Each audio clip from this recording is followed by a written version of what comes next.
welcome back to Brand of Adventures. So in today's video, I am going to be showing you guys how to make another plush. This time we're making the very viral reversible octopus plush that is seen like all over TikTok and stuff. I personally don't have TikTok, but I've also seen it on YouTube a lot. So yeah, I've been obsessed with this plush and I just thought, why not try to DIY it, because I love all of my DIY plushies. So yeah, without further ado, let's just get right on into the video. For the materials you'll be needing for this DIY, all you'll need are 2 different colored fabrics. So I have just these shirts that don't fit me anymore. I have this light blue one. It could be really any color you want. And then I also have this like pinkish one. And yeah, and you're also going to need like a template just to make sure that this turns out the neatest and cleanest as possible. I mean, you don't absolutely need a template, but I'm just going to be using one because I think it'll make it look a lot better. This is actually not my own template. This is from another person, so I will leave the link to it down below. I actually got this idea from their video, so I think her YouTube channel is named Iza's World.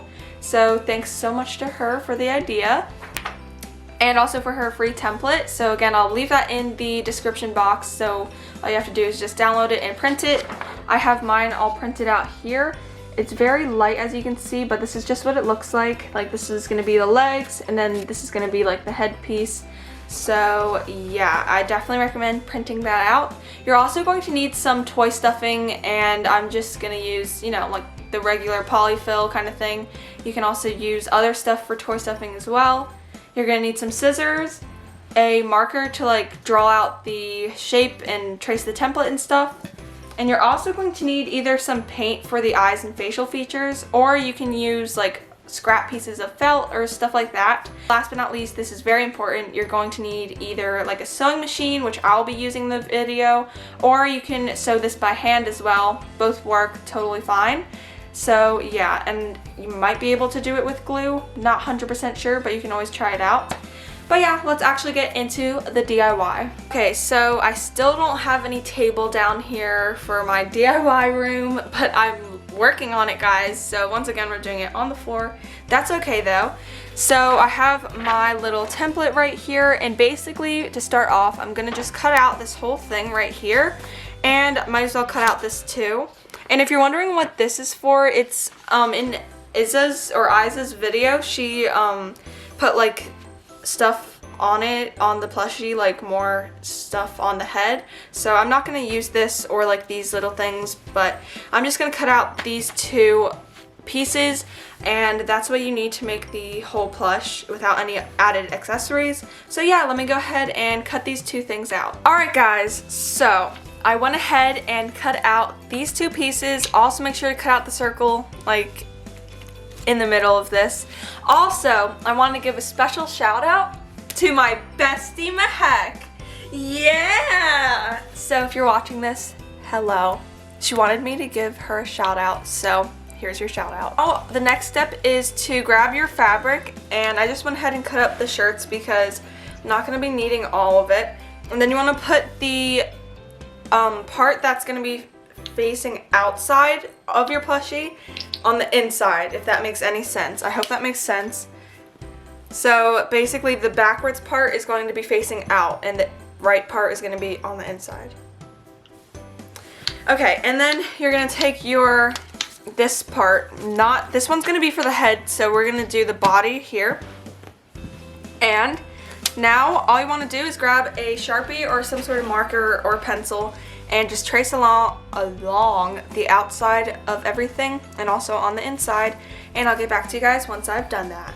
Okay guys, so I went ahead and traced it out, and this is what it looks like now, and you can basically just discard the other pieces because we won't be needing them for right now, but we will be needing them later.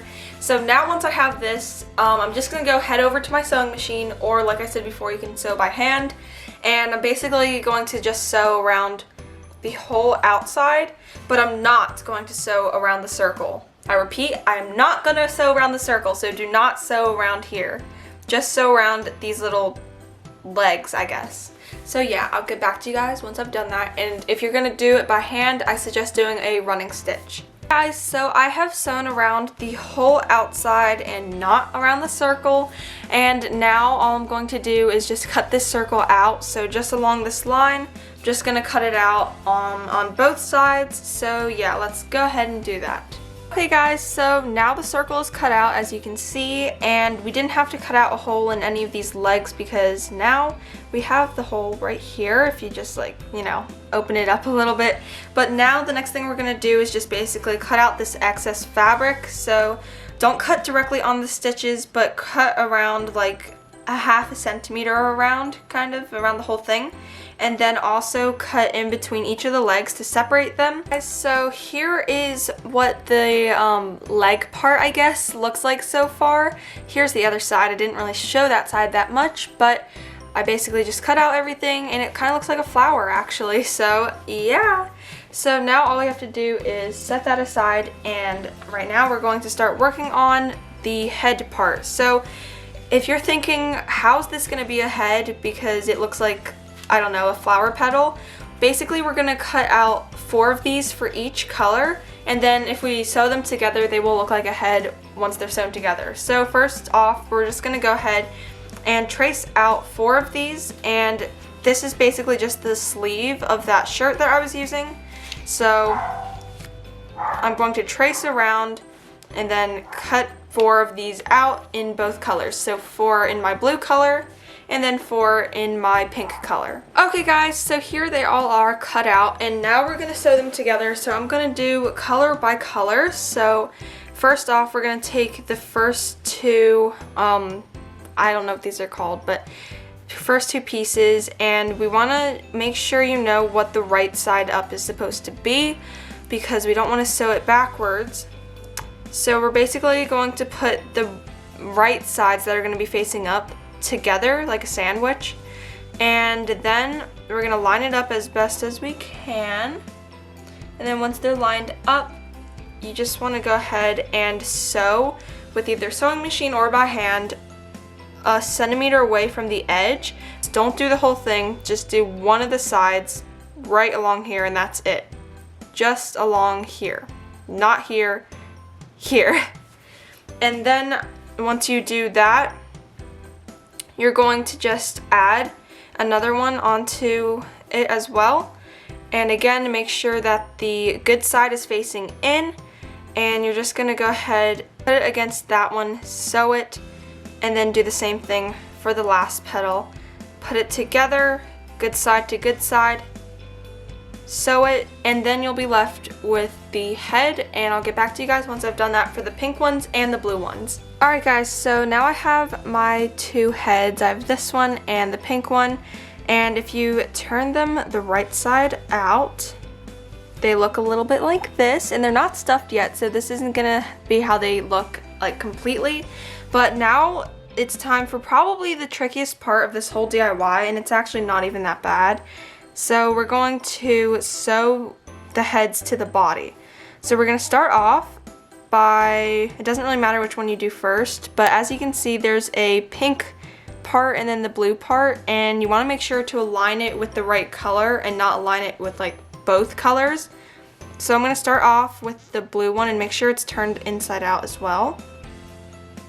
And then I recommend doing this by hand and not with a sewing machine. It might be possible to do it with a sewing machine, but I'm just going to do it by hand. And you're going to align them both together with the wrong sides facing out, and you're going to just sew it around all the way around the circle. And you're going to do the same thing with the other color. The other side, make sure to leave a little hole just so you can flip the whole octopus inside out and stuff it. So yeah, once I am done with that, I'll get back to you guys, and I'm also going to do a running stitch for this one, so just going around the whole thing, yeah, just sewing. Alright guys, so now I left my little hole right here as you can see, and basically once I have everything sewed up, I'm going to go ahead and turn everything the right way it's supposed to be. Take your time with this because it's going to take a little bit of time to get everything turned back the right way. And also I recommend keeping your needle and thread on there, so if you need to make the hole bigger, you can do that. So now this is what the octopus looks like. As you can see, I have the heads out on both sides, but now we have to stuff it. So I got a big mound of stuffing right here, and I'm just gonna go ahead and stuff it like I normally would, but make sure to only put stuffing in one of the heads. It doesn't really matter which one, because if you put stuffing on both of them, it won't be able to flip around. And also make sure to stuff all of the legs as well. But yeah, and then once you stuff it, you can just go ahead and flip the one head to the other side. Alright guys, so here is my octopus all ready to almost be done. So I went ahead and sewed everything shut and flipped it inside out, so now it looks like this. And I'm really happy with the product. I think it looks really nice. And then you can also flip it back around to the pink side. So I just looked up a little picture on my phone to make sure I was getting everything right. And now I'm gonna just pick out like one of the panels here to put my face on. So I decided to put my face on one of the panels here. So I'm just gonna basically copy down the face the best that I can. Alright guys, so as you can see, I am back up in my room because I am done with my DIY, and also it is pretty late at night, so that's why I'm filming up here. But this is the finished product. Oh my goodness, I'm absolutely in love with the outcome. Like, I was gonna get one of these off of the website, I forget what it's called, but now I have my very own, so I don't need to get one. So here is the octopus. This is the happy side. I think paint definitely works out really well. And then if you flip it around, boom, you get the unhappy side. Aww. The head is so lopsided. It's so cute. Oh my gosh. I love this so much. As you can see right there, I made a tiny mistake because the black like went onto the blue part, and I tried to cover it up with like blue puffy paint. It didn't work too well, but from far away it looks great. So yeah, oh my gosh, I love it so much. So now whenever I'm happy or sad, I can just use my little octopus to express my emotions. So I really hope you guys enjoyed this video. I had so much fun making this DIY, and I totally recommend. Please comment down below if you tried it out and if it worked for you. And yeah, if you enjoyed this video, please make sure to give it a big thumbs up. Also subscribe to my channel to see more fun videos like this one. And once you've done that, click that little notification bell to be notified whenever I upload. And comment down below any video suggestions or anything you want. So yeah, I'll see you guys next time. Bye!